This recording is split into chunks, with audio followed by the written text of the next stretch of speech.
Have you ever sat at the edge of your bed, early in the morning or late in the quiet of night, and wondered when everything around you became so still? There was a time when the phone rang more often, a time when the living room was full of voices, when your calendar had birthdays, family dinners, little errands that made you feel needed. Now, sometimes the loudest thing in the house is the sound of your own breath, that silence. It has a weight to it, doesn't it? Maybe you sit by the window with your tea, watching the world move. You see neighbors walking their dogs. You hear a motorcycle roar down the street. You catch the glint of laughter from people walking together.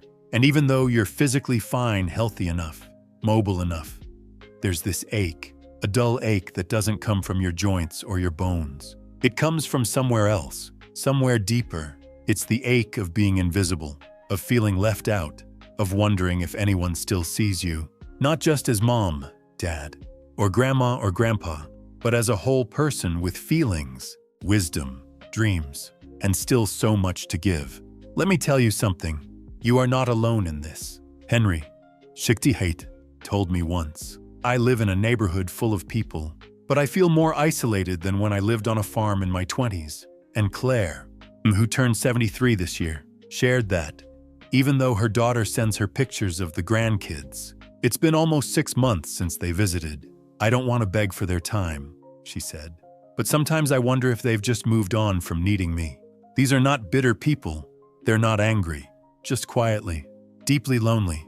And that kind of loneliness doesn't scream, it whispers. It settles in day after day, like dust on the furniture. But you know what? Dust can be cleared. It doesn't mean the furniture is gone. It just needs attention, just like you, just like your spirit.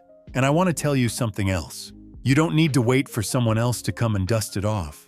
There are small, quiet habits, things you can do daily that begin to lift that ache, that invite peace back into your life.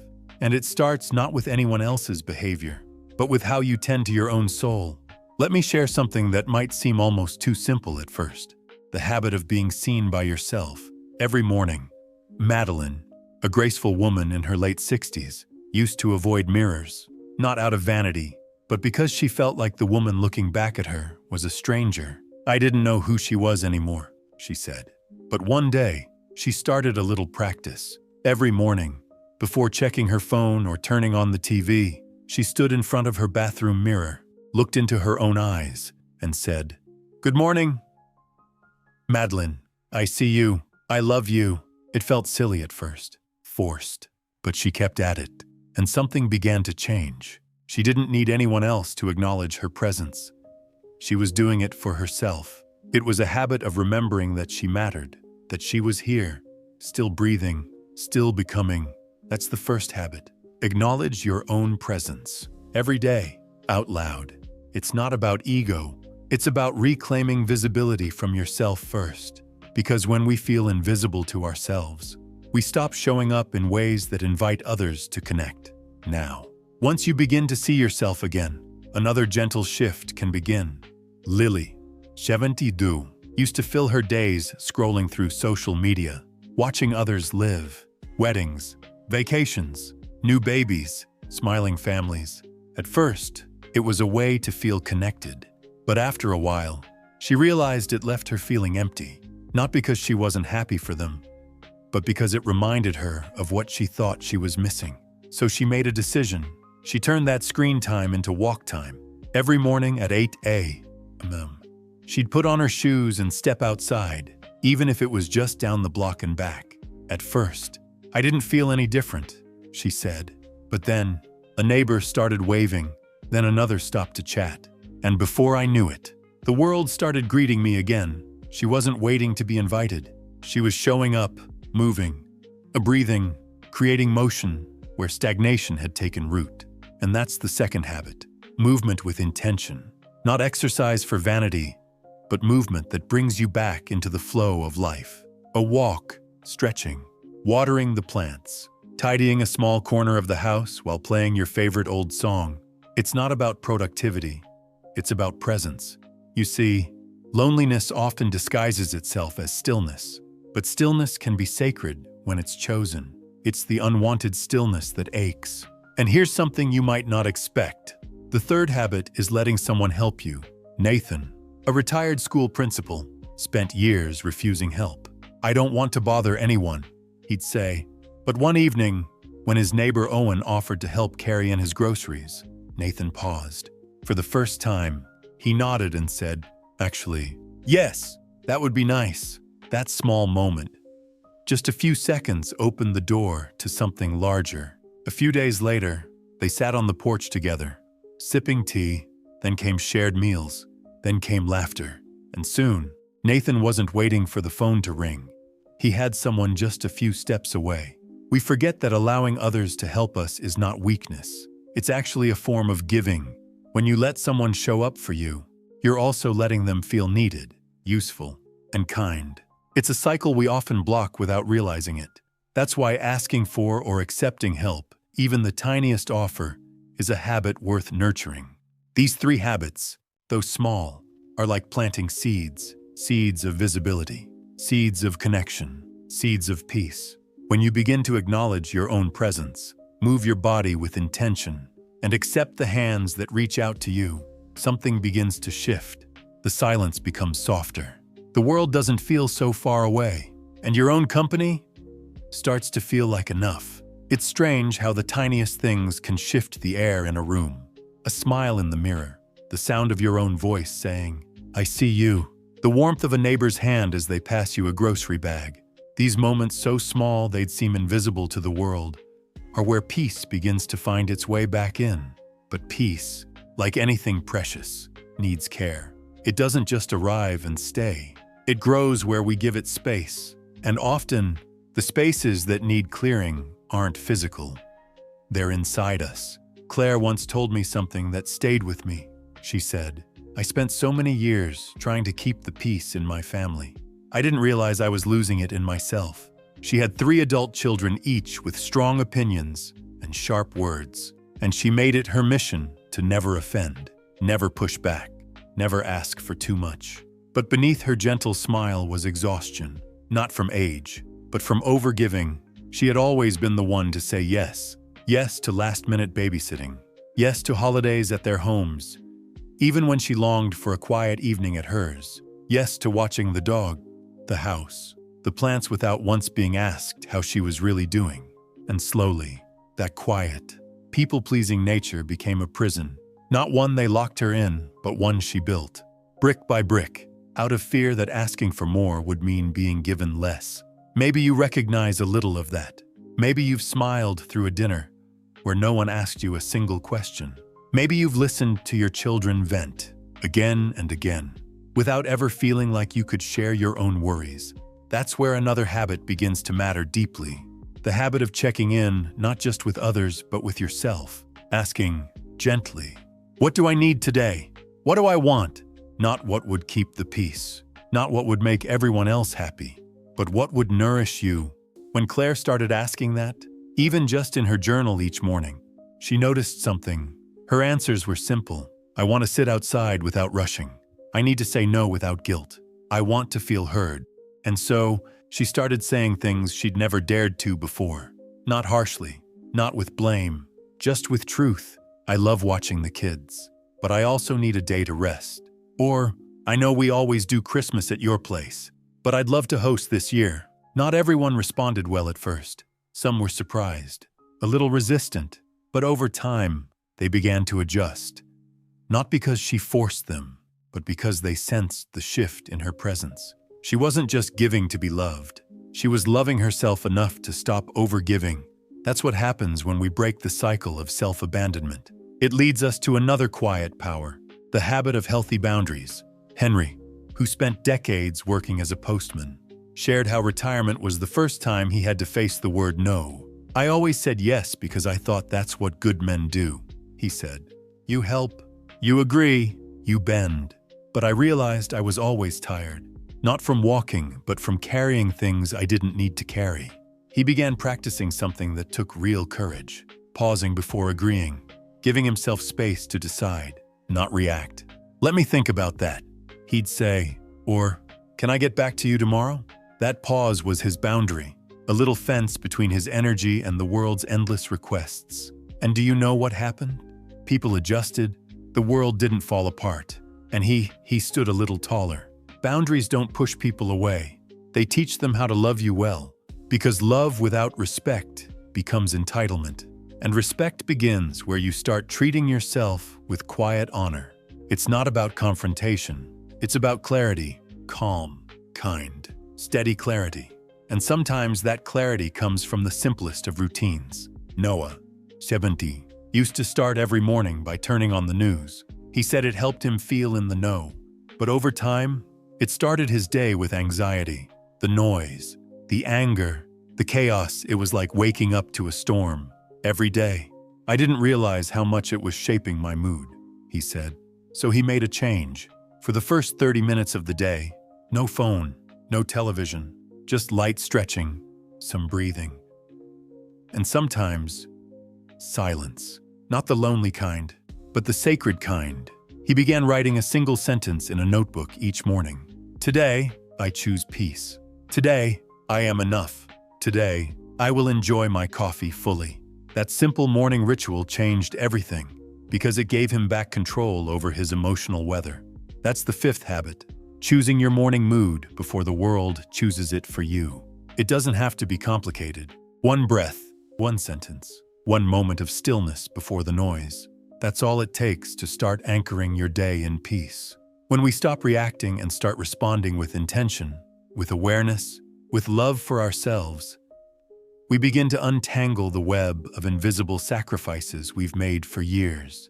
And what we find underneath is not emptiness, but space. Space for joy, for laughter, for being. And that's where the loneliness begins to soften. Not because someone called, not because the house is suddenly full, but because you are no longer missing from your own life. You're showing up in the mirror, on your walk, in your boundaries, in your breath. And when you show up for yourself consistently, gently the world begins to meet you there. You know, there's something powerful that happens when you stop chasing after attention and start tending to your own presence. It's like a light comes back on, not in the eyes of others first, but in your own. And the world notices, but not because you asked it to. There's a quiet magic in self-respect. It doesn't shout. It doesn't beg. It simply stands. And when you stand calmly, consistently in your own worth, it changes the way people respond to you. Lily, the woman who used to scroll through social media in silence, told me something recently. She said, I don't know what changed exactly, but now, when I see my daughter, she asks me real questions. Not just how I'm feeling, but what I've been doing. And the answer wasn't some grand adventure. It was, I started painting again. Or, I joined the Thursday walking group. Things that didn't seem like much at first, but they changed the air around her. Why? Because her daughter could see she was no longer waiting to be invited into life. She was already living it. That shift, that gentle independence, drew her daughter in with new curiosity. It's a funny thing when you stop seeking validation. The very people who once overlooked you start leaning in again. Not because you demanded it, but because they sense something steady in you, something no longer shaken by their absence. That's the beauty of becoming your own anchor. And here's another story. One that might speak to your heart. If you've ever felt like your presence was taken for granted, Nathan, who we met earlier, spent years attending every family event, offering to help, calling to check in, rarely receiving that same effort in return. But once he began accepting help, once he stopped overextending himself, something shifted. One day, he declined a last-minute request to babysit. I'm sorry. I've made plans, he said, even though those plans were just a long walk and a hot bath. At first, there was silence, a little disappointment. But the next week, his son called just to talk. No favors needed, no errands requested, just a conversation. Why? Because the dynamic had changed. Nathan had stopped being the default and the backup, the ever-available.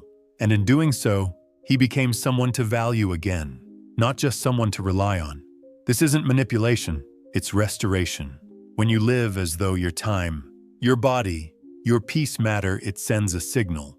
And it's a signal the people who love you can feel, even if they don't quite understand it yet. Sometimes, though, the shift doesn't happen with family. Sometimes, The greatest restoration comes from people you haven't even met yet. Abigail, 74, joined a community center class, one spring ceramics. She'd never tried it before, never thought of herself as an artistic type. But what she found there wasn't just a skill, it was companionship. A table full of strangers who became familiar faces, the quiet joy of creating something with her hands, the surprise of being seen by people who knew nothing of her history, only who she was becoming.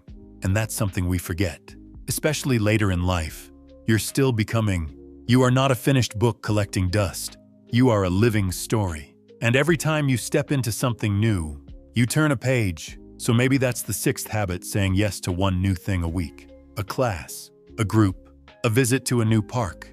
Not to stay busy, but to stay open. Because loneliness doesn't always mean you're unloved. Often, it just means your life has stopped letting in the unexpected. And when you begin again, even in small ways, you find that the world has not stopped offering you beauty. It's just been waiting for you to come back outside. And speaking of outside, Madeline, the woman who used to avoid mirrors, she now tends to a little garden outside her apartment window. I thought it was just for me, she said. But the neighbor across the way watches it grow too. She waved to me yesterday and said, "Your tulips are the first color I see each morning." Connection doesn't always come from grand gestures. Sometimes it's a wave, a flower, a shared smile on the street. You don't have to be loud to be heard. You only need to stand firmly in your light. And that light grows stronger every time you choose yourself. Every time you sit with your tea and savor the moment, instead of rushing through it. Every time you choose a walk instead of a scroll. Every time you say, "I need rest," and honor that without guilt. Peace is not a place other people take you to. It's a home you build inside yourself. One breath, one boundary, one brave little choice at a time. And when you do, something astonishing happens. The silence that once hurt becomes a kind of music. Not empty but sacred. Because now, it's filled with you. Your thoughts, your laughter, your memories and your hopes, your presence. You don't need anyone's permission to matter. You don't need the old rhythm of everyone else's needs to feel useful. You don't even need the phone to ring to feel loved. Because you are already here, already whole, already worthy of a life that feels good to wake up to. Thank you, truly, for spending this time with me. I know it's not always easy to sit with these feelings, to look at the spaces in your life where connection has thinned, where noise has faded, and where certain people once so close now seem impossibly far. It takes courage to face that, but you've done something beautiful today. You've stayed with yourself. You've stayed in the conversation. You've opened the door to healing, not with force, but with gentleness. And that matters more than you might realize. Because sometimes, healing begins not with a solution, but with being seen. Being reminded that your feelings make sense, that your loneliness doesn't make you weak, that you're longing for warmth, for laughter, for companionship. It's not a flaw. It's a very human truth. And there's no shame in that. If you've ever felt invisible, unheard, or forgotten, I want you to know, I see you. I truly do. Your story, everything you've walked through, sacrificed, endured, and quietly carried matters. Not because of how many people thank you for it, but because you lived it with heart, with strength, with a kind of grace that this world doesn't always notice, but desperately needs. And if something in today's message touched you, even just one sentence, I invite you to leave a comment and share your story. Not for me, but for you, and for the others here who might be feeling exactly the same way. Reading silently, searching for someone who understands.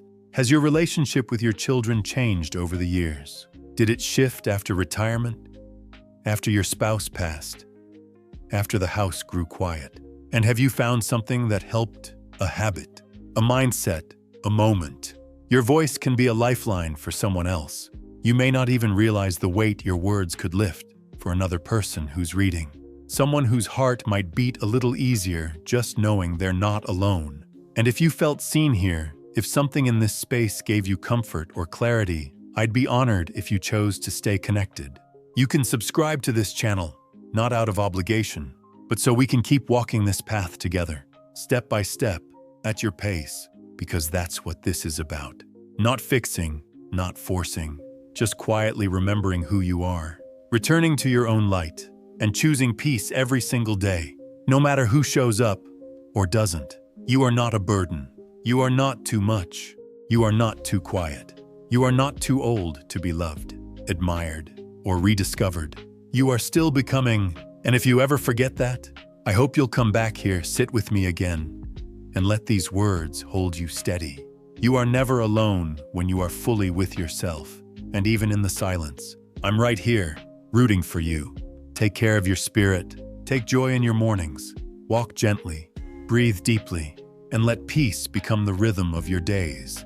I'll see you again soon, and until then, stay soft, stay steady, and remember, you don't need to be loud to be heard. You only need to stand firmly in your light.